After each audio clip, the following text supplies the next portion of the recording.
خوتي خواتاتي اهلا وسهلا مرحبا بكم يا جماعه الخير. صباح الخير عليكم زلفلاون والسلام عليكم وصحة رمضانكم encore une fois. J'espère que vous allez bien, j'espère que vous vous portez bien.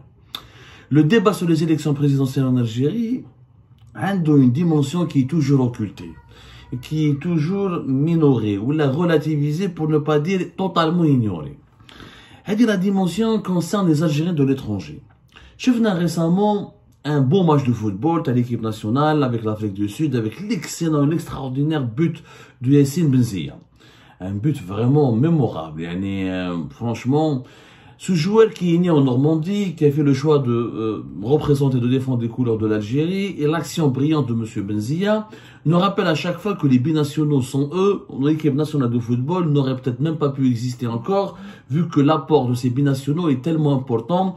Il a été d'ailleurs décisif dans les grandes victoires, les grands moments du football algérien, que ce soit la CAN 2019, que ce soit les qualifications pour la Coupe du Monde de 2010 et de 2014. Et encore une fois, les joueurs binationaux, ils apportent leur expérience, leur talent, ils démontrent qu'ils aiment leur pays, ils mouillent le maillot. Mais malheureusement, à l'exception du football, tout est fait pour que les binationaux ne puissent pas jouer un rôle important dans la construction de l'Algérie, notamment en ce qui concerne l'accès au pouvoir ou l'accès au centre de décision. On oublie souvent, pratiquement on est les seuls à le dire, les élections présidentielles en Algérie, c'est un jeu totalement verrouillé.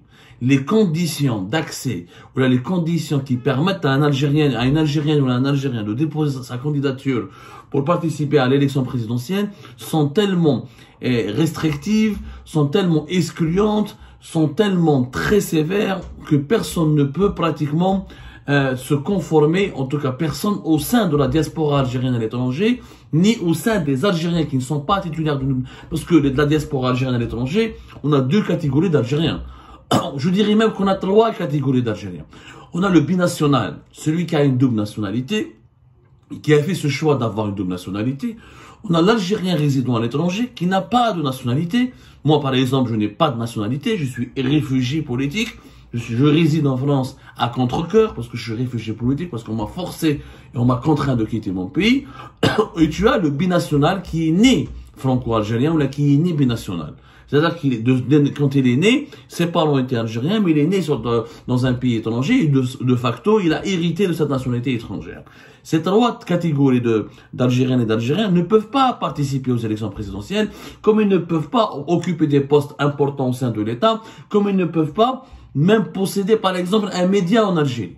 Il y a une série de lois, depuis 2016-2017, il y a des manœuvres qui ont été dirigées par le régime algérien pour absolument contenir, limiter au maximum possible l'influence des Algériens de l'étranger sur la vie politique de leur pays natal. Alors tout a commencé en 2016 avec la constitution qui avait été amendée à l'époque, où on a introduit un article qui interdit, rappelez-vous, aux Algériens de l'étranger d'occuper un certain nombre de postes importants. Et la liste, elle est postes importants, auxquels il faut uniquement la nationalité algérienne, qui sont totalement interdites donc aux binationaux. Il y avait une loi qui a été promulguée le 11 janvier 2017, qui est parue au journal officiel et qui donne la liste de ces postes. Par exemple, un binational, ou quelqu'un qui a une double nationalité, il ne peut pas être président du Conseil de la Nation, ne peut pas être président de la PN, ne peut pas être Premier ministre, ne peut pas être président du Conseil constitutionnel, qui est aujourd'hui la Cour constitutionnelle, ne peut pas être membre, il ne peut pas être ministre de Cour, il ne peut pas être secrétaire général du gouvernement, il ne peut pas être premier président de la Cour suprême, ni président du Conseil d'État, ni gouverneur de la Banque d'Algérie, ni le président de la haute instance indépendante de surveillance des élections, ni des responsables des organes de sécurité. Il faut toujours des déclarations d'honneur qui démontrent et des papiers qui démontrent que les responsables de l'État ne sont titulaires qu'une seule nationalité. Ça a commencé comme ça. Alors à l'époque déjà, on avait fait un débat et on avait dit que ça n'avait pas de sens. Ok, que le président de la République soit uniquement algérien, ça je peux le comprendre. Moi je suis très d'ailleurs. On va faire des propositions claires et très nettes là-dessus dans le programme que nous sommes en train de diriger, moi président, le programme éditorial de l'Algérie Part, où nous jouons le rôle d'un candidat aux élections présidentielles. Nous jouons tellement bien que les gens nous prennent déjà pour des candidats aux élections présidentielles. Mais je ne peux pas l'être. Par exemple, moi, je ne peux pas l'être. Je vais vous expliquer pourquoi. Parce que la loi électorale en Algérie exige une résidence de 10 ans sans interruption sur le territoire national. Ce qui n'a aucun sens. Maintenant, étape par étape. Déjà, peut-être 2017. Ça n'avait pas de sens qu'un général, Que le chef d'état-major de l'armée n'ait pas une deuxième nationalité, je peux comprendre. Que le président de la République, oui. À la limite, que le premier ministre, oui. Mais qu'un ministre, qu'un secrétaire général du gouvernement ou d'un ministère, ça n'a pas de sens. Ça n'a pas de sens. Même le premier ministre, s'il est d'origine, s'il a par exemple une double nationalité, je ne vois pas. Il n'y a que les fonctions suprêmes. On peut limiter les fonctions suprêmes, tout ce qui est organe de sécurité, tout ce qui est armée, tout ce qui est présidence de la République pour veiller parce qu'il y a des secrets d'État, il y a des secrets de défense pour éviter des conflits d'intérêts avec des pays étrangers dont les responsables algériens pourraient être titulaires de leur nationalité. Ça, je peux comprendre pour éviter tout conflit d'intérêts, toute suspicion de trahison, toute relation sulfureuse avec le pays d'origine. Les institutions militaires et sécuritaires et la présidence de la République, on leur interdit d'avoir une double nationalité. Les titulaires de ces postes, les occupants de ces postes, on peut leur interdire d'avoir une double nationalité. Mais un ministre ou un premier ministre, je suis désolé, un premier ministre, c'est un technocrate. Les gouvernements sont des compétences technocratiques, des compétences prouvées, ou dans le domaine de l'économie, ou dans le domaine de la science, ou dans le domaine de la technologie, qui travaillent pour des programmes bien concrets, qui ne relèvent pas du secret défense. Le premier ministre,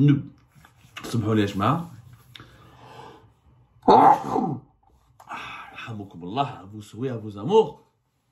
Donc, le Premier ministre a des compétences limitées quand même. C'est pas un président de la République, c'est pas un chef d'état-major de l'armée. Il peut ne pas être consulté sur les dossiers qui relèvent de secret de défense, etc. Mais, en tant que Premier ministre et en tant que ministre membre du gouvernement, on peut avoir une double nationalité et servir son pays. Il y a eu pas mal de cas à travers le monde. Je pourrais l'évoquer. Même dans des pays voisins comme le Maroc, il y a eu des ministres qui avaient deux nationalités différentes et qui ont travaillé pour leur pays, qui ont réalisé des résultats extraordinaires et exceptionnels. Le patriotisme ne se résume pas à un papier, c'est la compétence, c'est l'engagement, c'est comment servir l'intérêt général. On peut avoir une double nationalité et toujours préférer son pays d'origine et défendre l'intérêt général de son pays d'origine, et son pays d'origine peut profiter de son savoir-faire, de son expérience et de sa compétence. Quand on est membre du gouvernement, les postes technocratiques, et même les postes, parce que être membre du gouvernement, c'est à la fois un poste technocratique et politique. Mais c'est plus un poste technocratique qu'un poste politique. C'est-à-dire ce qu'on attend d'un premier ministre ou d'un directeur central ou d'un secrétaire général d'un ministère est de trouver des solutions aux problèmes du pays. Et de faire avancer le pays et de participer au développement du pays. Dans ce contexte, ce qui prime, c'est sa compétence, c'est sa capacité à... C'est sa compétence, c'est ses idées brillantes, c'est son savoir-faire, c'est son expertise. C'est pas sa nationalité qui compte. Donc, c'était pas justifié. C'était pas justifié. Mais allez, le gouverneur de la Banque d'Algérie, kiff. S'il est hyper compétent, il a de grandes connaissances au niveau du système financier mondial, il a des expériences extraordinaires au niveau des institutions les plus réputées du monde, je vois pas pourquoi je devrais lui demander d'abandonner sa nationalité pour qu'il puisse apporter et faire du bien à son pays. Mais allez, c'était 2017. Même donc, Abdelmajid Tebboune, quand il a été candidat aux élections présidentielles, a fait un engagement. Parmi les 54 engagements théoriques, je vous le rappelle, l'engagement 51, voilà ce qu'il dit. Il a promis de réhabiliter le rôle de la diaspora et de l'associer pleinement au renouveau national. Voilà. Il avait promis d'une diaspora pleinement impliquée dans le renouveau national. C'était l'engagement 51 des 54 engagements pris par Abdelmajid Tebboune lors de sa campagne électorale pour les élections présidentielles de décembre 2019. Il s'avère que c'est le contraire qui s'est passé, puisque bon, on interdit aux binationaux d'occuper des postes politiques ou d'être membre du gouvernement. Mais après une loi qui est sortie le 29 août 2013, la loi sur l'information, qui demande qui interdit aux binationaux de posséder ou d'être actionnaires au sein des médias en Algérie. C'est quand même extrêmement grave. Bon, là, on voit pas où est la relation entre la trahison, entre le conflit d'intérêts, etc. Ou un binational, un Algérien qui a une double nationalité, ne peut pas être actionnaire d'une chaîne de télévision, ou là d'un média électronique, ou là d'un média classique. Ça a d'ailleurs suscité un énorme tollé. Très peu de médias ils en ont pas beaucoup de médias qui ont évoqué ce problème, mais que c'était une discrimination grave, une discrimination extrêmement grave. Je dis bien, d'ailleurs ça a suscité un scandale. mais le scandale est resté uniquement dans les milieux des binationaux ou là, c'est de la diaspora algérienne. Dans le pays, en Algérie, voilà, on a estimé, et on s'intéressait pas à ce sujet, il y avait tellement de problèmes économiques, tellement de problèmes politiques, etc., que les gens n'ont tout simplement pas voulu s'attarder là-dessus. Mais on a interdit un binational, on a interdit à un Algérien qui a une double nationalité, par exemple, d'avoir ou d'être actionnaire d'un média. C'est la loi sur la nouvelle loi sur l'information du 29 août 2023. Maintenant, quand on voit les lois électorales, la loi électorale en Algérie, elle est grave. Quand on voit la constitution algérienne, voilà, la constitution algérienne, elle a l'article 87. Il dit que pour être éligible, l'article 87 de la Constitution algérienne, pour être éligible au poste de président de la République, il faut être uniquement de nationalité algérienne d'origine et attester de la nationalité d'origine algérienne de son père et de sa mère.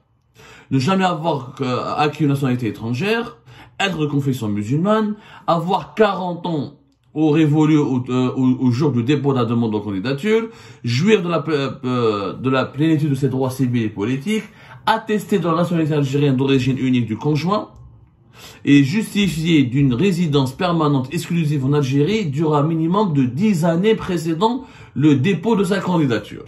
Ce sont les mêmes conditions, dans l'article 87 de la Constitution, qui ont été repris dans la loi électorale de mars 2021, donc la loi de l'ordonnance numéro 2101 du 10 mars 2021 qui porte sur le régime électoral, qui encadre et précise les modalités d'organisation des élections, de tout type d'élections en Algérie, dont l'élection présidentielle. La loi électorale, comme la Constitution, elle est partie encore plus loin. Que le président de la République soit uniquement algérien, ça on peut le comprendre, mais il faut qu'il ait résidé en Algérie pendant 10 ans. C'est-à-dire qu'il ne doit pas avoir habité à l'étranger. Et il faut que sa femme soit aussi, ou là son épouse, son conjoint, soit aussi algérien. Et que son père et son père soient uniquement algériens. C'est extrêmement grave. Donc, je suis un Algérien. Yima est d'origine étrangère. Baba, il a épousé une étrangère. Ou dit du charisme, ou dit du bagage, ou j'ai du background, ou dit des qualités intellectuelles, ou dit des compétences, ou j'ai les moyens humains et matériels de pouvoir aider mon pays, devenir président dans mon pays, redresser mon pays, et le développer, et faire de lui une puissance. En quoi je devrais être disqualifié? Pourquoi je devrais être disqualifié de la course au présidentiel? Ou là, je ne pourrais pas être éligible au poste du président de la République parce que ma mère, elle est d'origine étrangère. Ou là, elle a été étrangère. C'est totalement injuste.